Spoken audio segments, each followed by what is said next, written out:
Baiklah, saudara yang kami kasihi dalam Tuhan, kita sekarang menyambung pelajaran kita yang sudah lalu, menjawab pertanyaan-pertanyaan yang sukar sulit dimengerti, sehingga supaya lebih jelas pengertian kita, bagaimanakah perkara-perkara yang sudah terjadi di dalam sejarah gereja Masa Advent hari ke-7, supaya jangan ada yang salah mengerti dan menyimpang dari iman.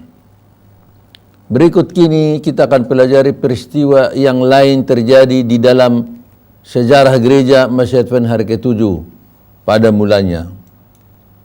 Saudara, pernah kita mendengar seorang yang bernama Dr. Kellogg John Harvey.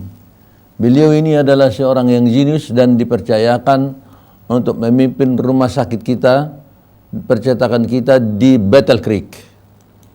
Dan saudara, ternyata saudara Dr. Kellogg ini mengambil posisi bertentangan dengan apa yang dimaksud oleh General Conference pada waktu itu.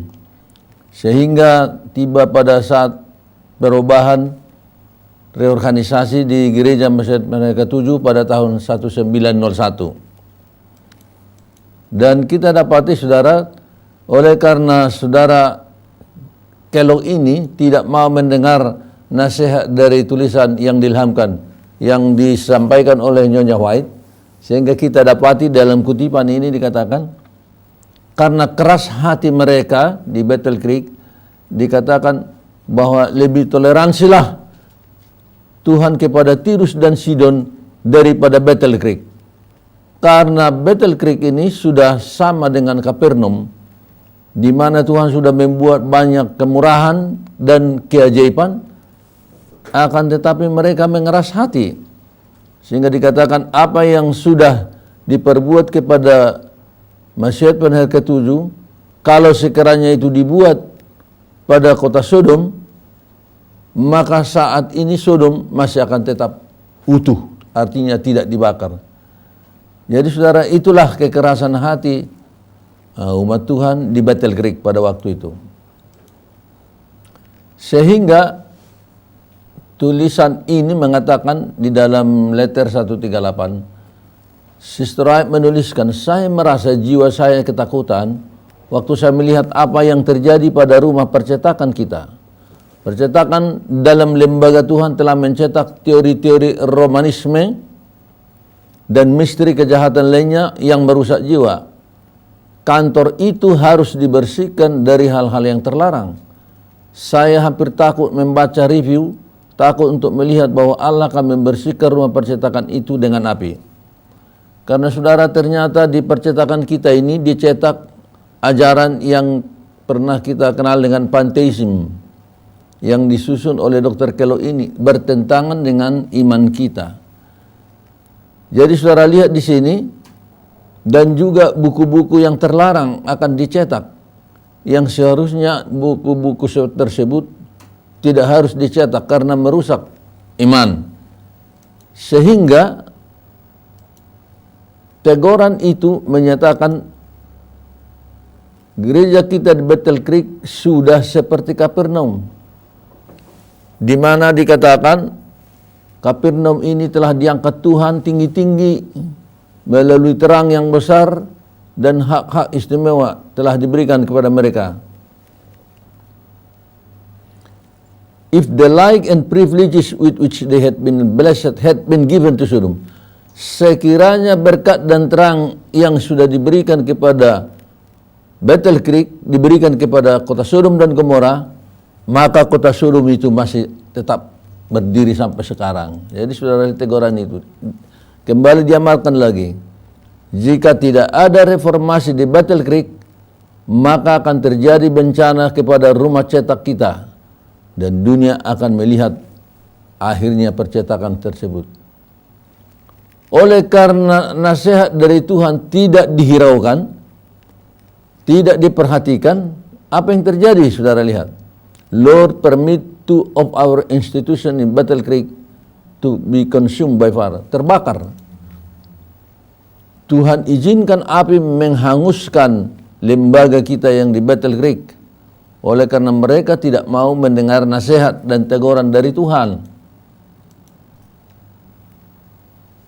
Bila mana Tuhan menghendaki pergi keluar, buatlah pekerjaan ini lebih meluas lagi di beberapa tempat.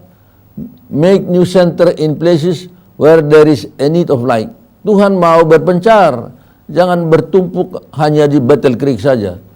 Tetapi mereka tidak mau mendengarkan. Itu adalah satu kesalahan sehingga Tuhan marah dan membakar lembaga Tuhan tersebut. Karena banyak lagi daerah-daerah yang sangat membutuhkan terang kebenaran daripada Tuhan. Pertanyaan sekarang, jenis orang-orang yang bagaimanakah mereka yang mengajarkan ajaran sesat seperti gereja Advent sudah menjadi Babylon? Orang-orang yang bagaimanakah mereka ini? Roh Nubuat menjelaskan, saudara, kita lihat di sini. Those who professing to believe the present truth, who know not how to expand the means entrusted to them, because of lack of meekness. Mereka itu orang-orang yang sombong, kurang rendah hati, merasa diri sudah lebih pandai, lebih pintar. Inilah jenis orang itu dikatakan oleh Roh Nubuat. Kemudian dikatakan di sini, mereka-mereka ini move according to their own independent judgment. Mereka hanya berpedoman kepada buah pikiran mereka sendiri. They refuse the counsel of their brethren. Mereka tidak mau mendengar nasihat dari saudara-saudaranya. Ya, sekarang pun di dalam gereja ada orang yang merasa sudah lebih pintar dari saudara-saudaranya, sehingga bila mana saudara-saudara mengingatkan dia tidak mau dengar nasihat orang lain. Sehingga dikatakan, until they become just what Satan would desire to have been unbalanced mind. Akhirnya setan menghendaki mereka mempunyai pemikiran yang tidak balance lagi. Jadi inilah ciri orang yang menjadi sumber kekacauan dalam gereja. Refuse the counsel of their brethren. Tidak mau berunding bersama-sama dengan saudara-saudaranya. Saudaraku, coba dengar apa nasihat Nyonya White tentang kekacauan yang akan menimpa gereja ini. Coba saudara perhatikan tulisan ini. Kita tidak perlu kehilangan ketenangan. Kita tidak perlu kehilangan ketenangan pikiran kita, walaupun orang-orang yang belum benar-benar bertobat menduduki jabatan penting di dalam pekerjaan Tuhan. Jangan risau, saudara, jangan. Walaupun kau lihat pemimpin-pemimpin tidak benar-benar bertobat, jangan risau, jangan hilang ketenanganmu, kata Tuhan melalui tulisan ini. Allah tetap yang mengendalikan gerejanya. Allah yang maha kuasa itu, Allah yang maha tahu itu, Allah yang mencipta semesta alam ini, tahu bagaimana membimbing, memimpin, dan membawa gerejanya akhirnya tiba di pelabuhan Laut Kaca dengan selamat. Jangan hilang ketenangan pikiran saudara, jangan.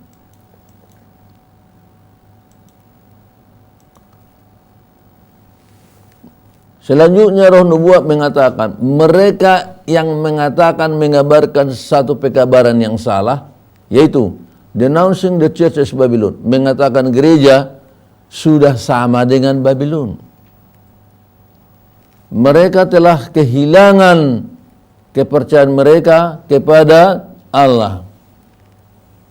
Dan mereka itu berani melawan organisasi Tuhan. In opposition to organization. In opposition to the plain command. Mereka sudah menjadi melawan perintah Tuhan yang jelas disebut di dalam buku Nabi Maliaki, bawa persepuluhanmu ke rubah perbendaharaan Tuhan. Tapi bila mana mereka katakan gereja sudah Babylon, mereka gunakan persepuluhan sesuka hatinya, nah inilah dikatakan oleh Tuhan, mereka itu adalah ada di pihak penuduh yaitu setan. Ada muncul pendapat-pendapat pada akhir zaman dekat dengan kedatangan Tuhan, nubuatan daripada roh nubuat. Pendapat apa itu, saudara? Coba perhatikan. Ada orang yang telah mengutarakan pikiran bahwa bila mana kita mendekati waktu penghabisan, anak-anak Allah bekerja dengan tidak memakai organisasi lagi. Tetapi kepadaku telah ditunjukkan oleh Tuhan bahwa tidak ada hal seperti itu, di mana masing-masing orang mempunyai kebebasan sendiri-sendiri. Tidak ada. Organisasi tetap dibutuhkan sampai nanti. Tidak perlu lagi organisasi oleh karena kekacauan di dunia, tapi itu nanti sampai di situ Tuhan tetap mengendalikan gerejanya. Jadi kita tidak perlu apa? Hilang ketenangan kita. Nah sekarang gereja Tuhan itu sebenarnya berapa yang dikatakan gereja? Gereja Tuhan itu berapa? Coba kita pelajari dulu term istilah gereja. What is the church? Apa sebenarnya gereja itu? Disebut di dalam Bible Dictionary, definisi gereja adalah grup orang yang sudah dibaptis, orang-orang yang percaya. Mereka berkumpul bersama-sama. Meet regularly for worship services, the ordinances of baptism, and the Lord's Supper, and proclaim the gospel. Jadi mereka adalah orang-orang yang mempunyai peribadatan, persekutuan, pertemuan reguler, teratur di dalam beribadah. Mereka itu melaksanakan upacara baptisan, membuat perjamuan kudus, dan mengabarkan kabar Injil. Itulah istilah arti dalam gereja tersebut. Ada satu jenis gereja disebut gereja yang jelas, visible church. Gereja yang kelihatan jelas, nyata. Hanya satu gereja Tuhan, but one church in the world, satu. Who are at the present time standing in the breach and making up the hedge, building up the west place. Hanya satu gereja Tuhan yang memperbaiki tembok-tembok yang sudah rusak, dikatakan. Dan dunia harus melihat gereja ini adalah gereja yang benar-benar diberkati oleh Tuhan. Dan gereja ini sudah diberi Tuhan wewenang untuk kabar selamat itu. Tetapi bila mana gereja ini disebut sudah menjadi Babylon, itu sudah menjadi orang penuduh, the accuser. Siapa penuduh? Setan. Bila mana gereja Tuhan, gereja diberkati Tuhan membawa kabar Injil, tapi disebut gereja ini adalah sudah Babylon, maka dia sudah menjadi seorang penuduh saudara-saudaranya. Ada gereja Tuhan yang semu. Tadi gereja yang visible, yang nyata. Ada yang semu. Siapa yang semu? Dikatakan, where two or three gather together in. Bila mana ada 2-3 orang berkumpul atas namaku, saya ada di tengah-tengah mereka. Matius 18:20. Where Christ is even among the humble few. This is church. This is Christ. Jadi orang-orang yang rendah hati mengikuti kebenaran yang mereka tahu kebenaran itu, ya, sesuai dengan yang mereka tahu kebenaran itu. Mereka melakukan yang benar, yaitu disebut semu. Walaupun mereka mungkin tidak di dalam kumpulan yang sama dengan yang visible church tadi.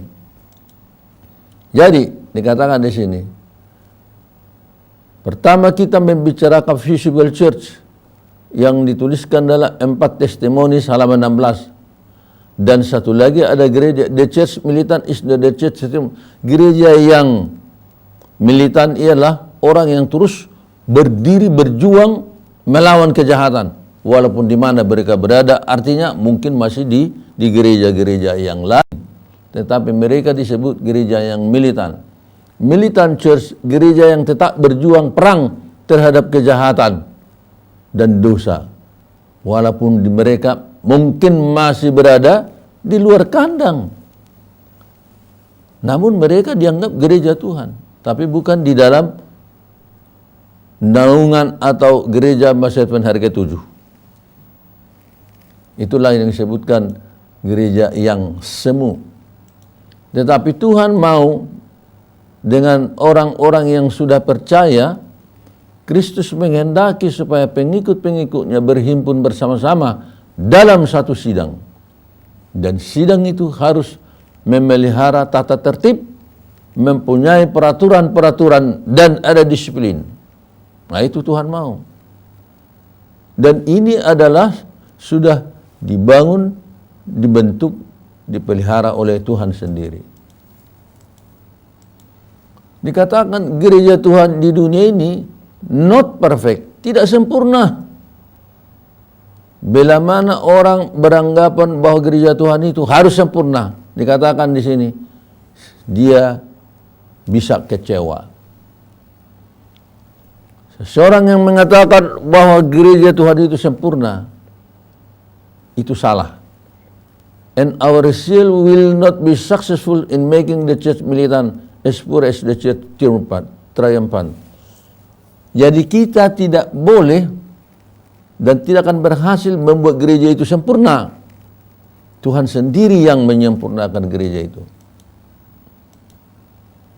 Oleh sebab itu dikatakan the church, gereja Tuhan itu lemah and feeble, defective, berkekurangan, needing to be reproved, perlu teguran-teguran, amaran, dan nasihat. Saudara, gereja Tuhan yang tak sempurna ini membutuhkan nasihat, teguran, amaran, bimbingan.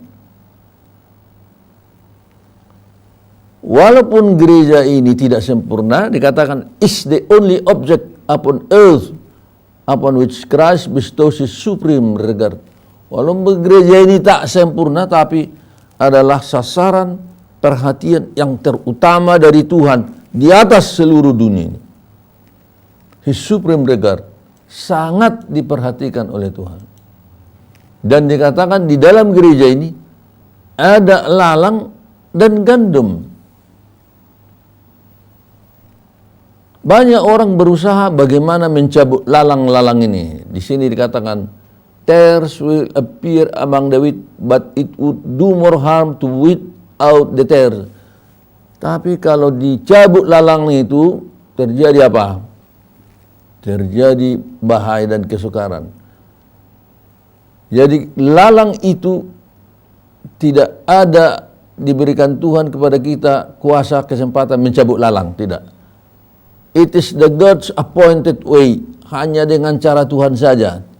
Dan itu dikatakan, the Lord brings into the church those who are truly converted. Tuhan telah membawa orang-orang yang benar bertobat ke dalam gereja. At the same time, Satan brings person.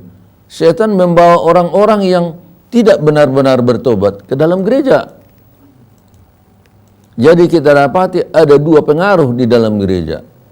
Satu pengaruh membersihkan, memurnikan gereja. Satu pengaruh mengkorap, menjelekkan pengaruh gereja. Jadi gereja itu jadi lebih rusak, bukan lebih suci, tapi lebih menuju kepada kemurtatan. Jadi dua pengaruh ini sedang bekerja di dalam gereja Tuhan sekarang. Namun saudara-saudara, ada peringatan di sini. Ingat baik-baik. Notice this words. Ini adalah amaran dari Tuhan. God forbids us to attack the church militant. Kita tidak boleh menyerang gereja yang berjuang ini, gereja yang proses menuju kesempurnaan ini. In other words, He forbids us warring against the Seventh-day Adventist Church. Saudara tidak boleh membuat perang, menjelekkan gereja Advent. Tunggu. Tuhan ada waktu. He has purified and made her term. Tuhan punya cara dan waktu membuat gerejanya menjadi gereja yang sempurna, gereja pemenang. God's time to purify. Tuhan ada waktu sendiri bagaimana dia memurnikan gerejanya. Coba kita baca ini. The church may appear. Gereja ini tiba nanti di dalam puncak pembersihannya. Tuhan mau membersihkan gerejanya, dikatakan pada waktu itu the church appear as about to fall. Gereja seolah-olah mau runtuh. Tetapi gereja tidak pernah runtuh. Itu tetap berdiri teguh.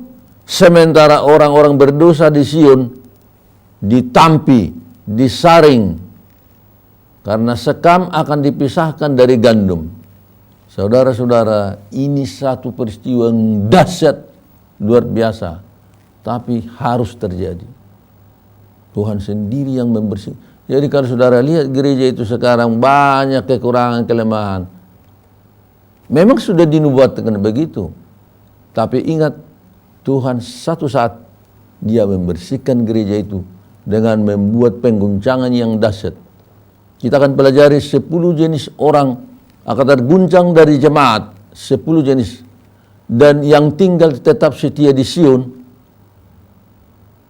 minoritas, bukan mayoritas. Lebih banyak yang terguncang. Wah, inilah satu pekabaran yang tidak enak didengar, tetapi akan terjadi. Saudara, kita harus siapkan diri sekarang menghadapi pengguncangan tersebut. Yohanes 10 ayat 16. Ada lagi padaku domba-domba lain yang bukan dari kandang ini. Domba-domba itu harus kutuntun juga. Mereka akan mendengarkan suaraku. Dan mereka menjadi satu kawanan dengan satu gembala. Jadi saudaraku, di luar gereja Advent ini banyak domba Tuhan. Masih lebih banyak domba di luar gereja ini sekarang. Besok Tuhan akan panggil. Bila mana Tuhan berikan kepada kita seruan nyaring pekabaran malaikat ketiga, domba-domba di luar kandang akan bergabung menjadi satu kandang dan satu gembala. Inilah nubuatan yang akan terjadi nanti. Jadi kita sekarang di sini disebut, siapkan dirimu, jangan melawan kepada gereja Advent, jangan menjelek-jelekkannya, tetapi doakan, amarkan, nasihati, dan berikan dorongan dan sokongan.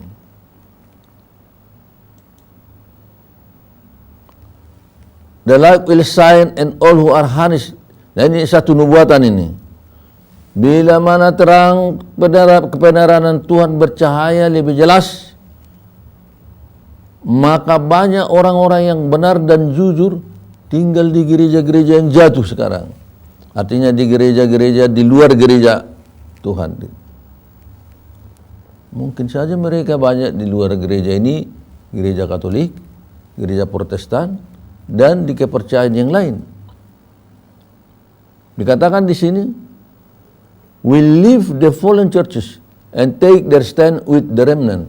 Mereka tinggalkan gereja mereka, bergabung dengan umat yang sisa.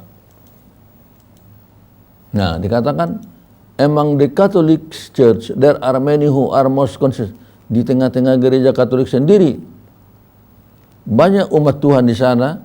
Umat Tuhan ini mengikuti terang. Yang apa mereka punya terang, sesuai yang terang mereka miliki, diikuti. Itu tadi invisible church, gereja yang semu itu. Jadi saudaraku, jangan condemn, jangan menghakimi mereka, karena memang mereka belum mempunyai terang seperti yang saudara miliki. Juga dikatakan sesuai dengan Alkitab, banyak umat Allah masih di dalam Babylon, masih di luar gereja Masjid Mereka 7. Dan dikatakan, a greater part of the followers of Christ now to be found. Where is it? Without doubt, in the various churches professing the Protestant faith. Lebih banyak umat Tuhan sekarang ini di gereja-gereja lain dan disebut Protestant faith, di gereja Protestan. Pertanyaan, gereja Tuhan dikatakan tidaklah sempurna. Apa kebutuhan gereja sekarang menjelang kedatangan Yesus? Dijelaskan, lemah dan berkekurangan gereja itu kelihatan banyak kekurangan. Tetapi gereja ini adalah sasaran satu-satunya daripada Tuhan di atas dunia ini. Tuhan mau memurnikan gerejanya. Tuhan telah melakukan segala sesuatu supaya gereja ini murni, dan akan banyak orang tetap siap untuk bertemu dengan Yesus. Kembali dikatakan, gereja Kristus di atas dunia ini akan tidak sempurna. Tetapi Allah tidaklah membinasakan gerejanya oleh karena ketidaksempurnaannya itu. Akan ada orang-orang dipenuhi dengan semangat tidak menurut pengetahuan itu. Mereka yang akan memurnikan gereja itu mencabut lalang-lalang dari gandum. Ada orang mau memurnikan gerejanya, dia mau gereja yang murni. Tuhan tidak setuju dengan cara seperti itu. Karena Tuhan sendiri akan memurnikan gereja itu. Allah menghargai, menghormati gereja yang tak sempurna itu. He has all power both in heaven and earth, but he respect the means that he has. Walaupun gereja itu lemah, tetapi dia menghormati lembaga yang sudah diurapi itu untuk menjadi saluran terang keselamatan untuk manusia. Dia memimpin, atau Tuhan memimpin orang-orang berdosa kemana? Ke gereja yang tak sempurna itu. Karena Tuhan mau gerejanya itulah satu-satunya saluran, channel of light itu, satu-satunya saluran terang ke seluruh dunia ini. Allah mempunyai satu umat, kepada siapa seluruh surga menaruh perhatian mereka. Umat Allah ini adalah satu sasaran di atas dunia ini yang dekat di hati Allah. Kristus menghendaki supaya pengikut-pengikutnya berhimpun bersama-sama dalam satu sidang yang memelihara tertib, mempunyai peraturan-peraturan dan disiplin. Itu tulisan dari Roh Nubuat, saudara. Jadi jangan memisahkan diri dari sidang Tuhan yang bercacat itu. Jangan memisahkan diri. Tetapi baik saudara, kita sambung pelajaran kita mengenai pentingnya peraturan dalam gereja. Sebab banyak orang merasa tidak perlu ada gereja yang berperaturan. Dia mau keluar dari gereja dan mau membuat aturan-aturan sendiri. Dan tetap merasa dia adalah umat Tuhan. Sama sekali itu bertentangan dengan firman Tuhan. Coba saudara perhatikan di kutipan ini. Malaikat-malaikat bekerja dengan teratur. Peraturan itulah hukum surga. Maka peraturan haruslah juga menjadi hukum Allah di atas dunia ini. Nah, Anda pergi keluar dari gereja. Anda beribadah di luar gereja. Nah, saudara buat ibadah sendiri dengan aturan ibadah sendiri, saudara.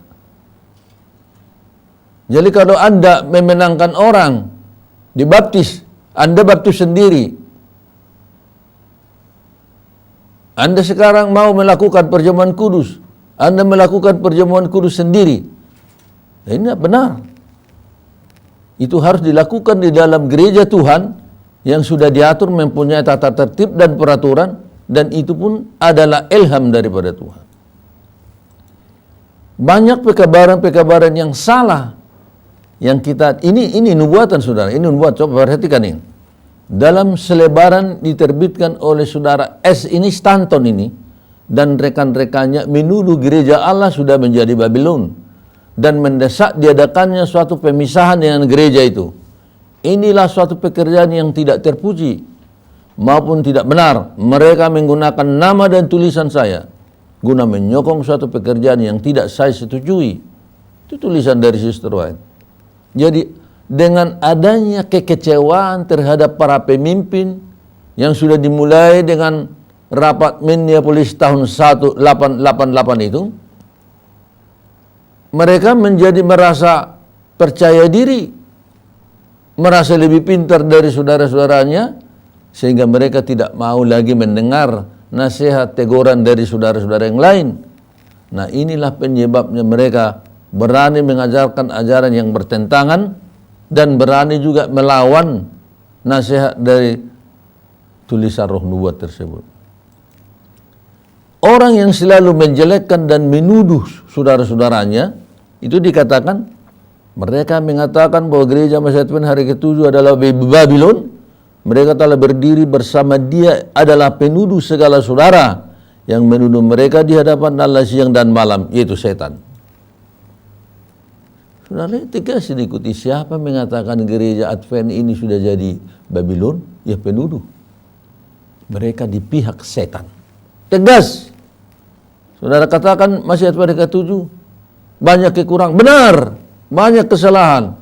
Tidak sempurna, dikatakan gereja itu apa? Banyak kekurangan. Tapi ingat, Tuhan selalu mengendalikan gerejanya itu. Tuhan melarang. Apa yang dilarang Tuhan? The Lord forbids us to proceed any violent way against those who we think erring. Tuhan melarang kita menggusari atau menyakiti orang-orang yang kita anggap melakukan kesalahan. And we are not to deal about tidak boleh Anda untuk mencela atau mengumumkan kesalahan di papan-papan pengumuman. Itu bertentangan. Itulah amaran dari Tuhan. Jadi walaupun di dalam gereja banyak orang yang tidak benar, Anda tak berhak membuat satu posisi Anda sebagai hakim. Hakim mengatakan ini lalang, ini gandum, ini lalang, ini. Tidak ada hak kita membuat cara menghakimi seperti itu. We are not to say what constitute the wheat and what the tares. That time the harvest will fully determine the character of the two classes specified under the figure of the tares and the wheat. Sudah lihat? Tidak ada wewenang kita mengatakan seseorang itu lalang, ini yang gandum. The work of separation is given to the angels of God. Pekerjaan pemisahan lalang dan gandum itu diberikan Tuhan kepada siapa?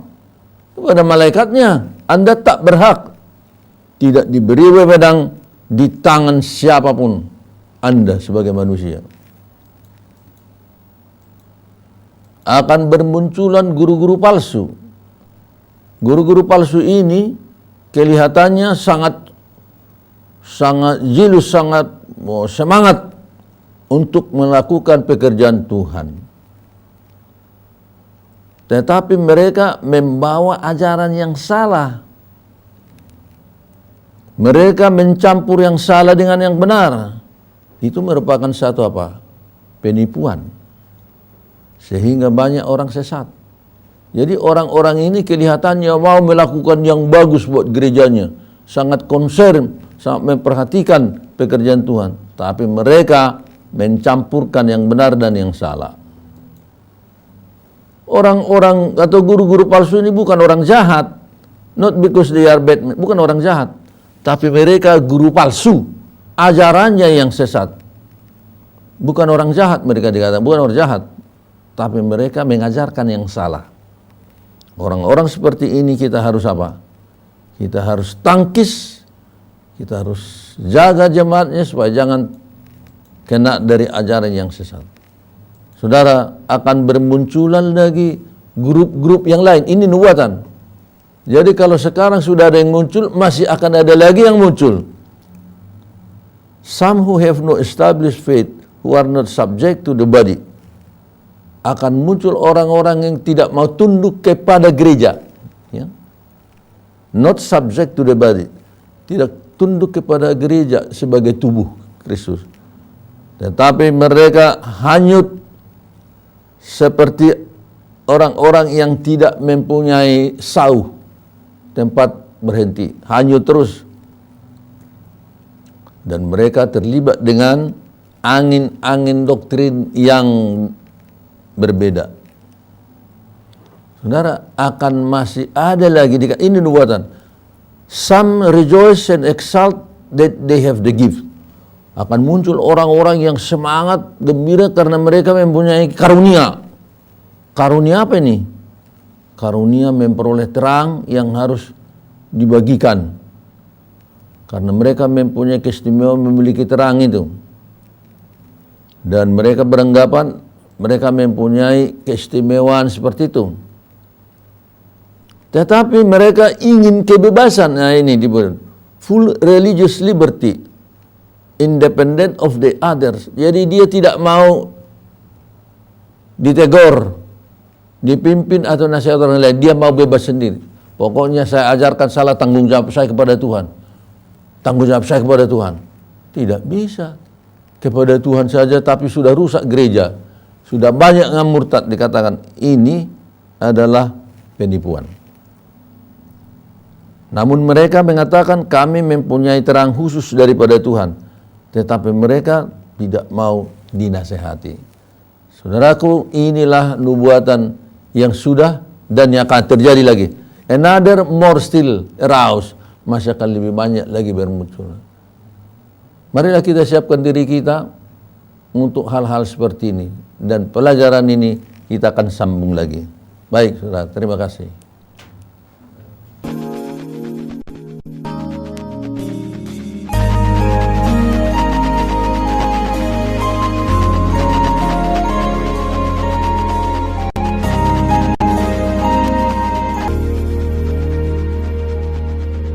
Little children, we will dream of Christmas tomorrow.